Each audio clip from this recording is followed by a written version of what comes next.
सरस्वती शिक्षा समिति पाली द्वारा संचालित ऑनलाइन शिक्षण सत्र 2020-21 में आप सभी का हार्दिक स्वागत। कक्षा 8वीं विषय गणित 11वीं प्रश्नावली क्षेत्रमिति, इसका अध्ययन हम पिछले 3 भागों से कर रहे हैं। आज के इस भाग में हम प्रश्नावली के कुछ प्रश्न को हल करने वाले हैं। पिछले भाग में हमने चतुर्भुजों के क्षेत्रफल के उदाहरण के बारे में पढ़ा था। आज के इस भाग में हम चतुर्भुजों का क्षेत्रफल का अध्ययन करेंगे। जो प्रश्नावली के प्रश्न है,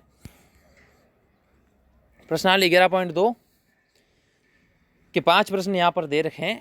तो इनमें से 3 प्रश्न आपको कक्षा कार्य के रूप में और 2 प्रश्न गृह कार्य के रूप में आपको हल करने हैं।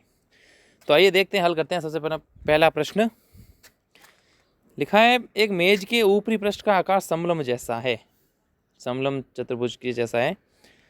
इसकी समांतर भुजाएं 1 मीटर और 1.2 मीटर है तथा इन समांतर भुजाओं के बीच की दूरी 0.8 मीटर है। तो इसका क्षेत्रफल ज्ञात करना। सिंपल सा प्रश्न है, केवल समलंब चतुर्भुज के क्षेत्रफल का ज्ञात करना है। तो इसका हल यहाँ दे रखा है। पहले जो दे रखा है उसको लिखते हैं समांतर भुजाएं। एक भुजा तो है 1.2 मीटर और एक भुजा है 1 मीटर। उनके बीच की दूरी है 0.8 मीटर। तो फिर अब हम समलंब चतुर्भुज के क्षेत्रफल का सूत्र लिखते हैं। तो समलंब चतुर्भुज के क्षेत्रफल सूत्र होता है 1/2 इंटू समांतर भुजाओं का योग इंटू ऊंचाई। यहाँ बीच की दूरी भी यहाँ पर हम लिख सकते हैं। ऊंचाई और बीच की दूरी से तात्पर्य एक ही है। 1/2 की जगह 1/2 लिखा हमने। समांतर भुजाओं का योग, ये दोनों समांतर भुजा हैं तो इनका योग लिखना है यहाँ पर। तो हमने लिखा 1.2 + 1 इंटू, या तो इंटू फिर ऊंचाई अर्थात बीच की दूरी 0.8। पहले हमने इन दोनों का योग किया तो योग आया हमारे पास 2.2, 0.8, 1.2। अब इसको हल करना है तो हमने इस 2 का भाग दिया, इस 2.2 में उतर आया 1.1 और 1.1 को इस 0.8 से गुणा करने पे आया 0.88 मीटर स्क्वायर या वर्ग मीटर आप कह सकते हैं। तो इसको समझे आप आसानी से। प्रश्न संख्या 2,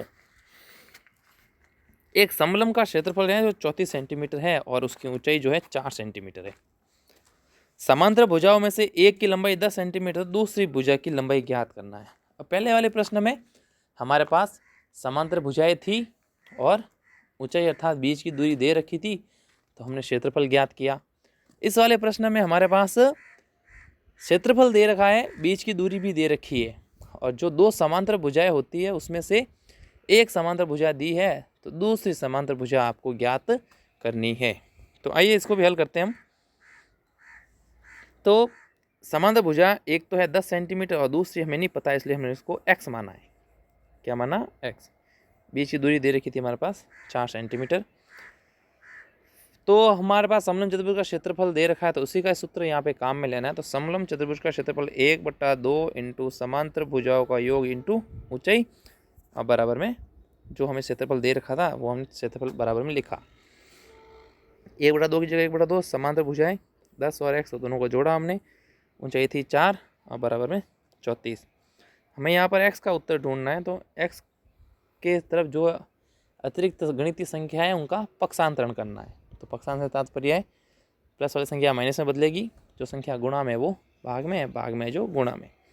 तो यहाँ पर 4 जो गुणा में थे वो भाग में गए, 2 भाग में थे तो गुणा में गए। तो यहाँ पे हमने इसको हल करा, उत्तर आया 17। और यहाँ पे 10 + x था, हमें तो x का उत्तर ढूंढना है। इसे 10 का उधर पक्षांतरण किया हमने तो यहाँ पे प्लस का था उधर माइनस में बदला। 17 में से 10 गए, उत्तर आया हमारे पास 7 सेंटीमीटर। तो हम कह सकते हैं उस समांतर चतुर्भुज की जो दूसरी भुजा है वो 7 सेंटीमीटर है।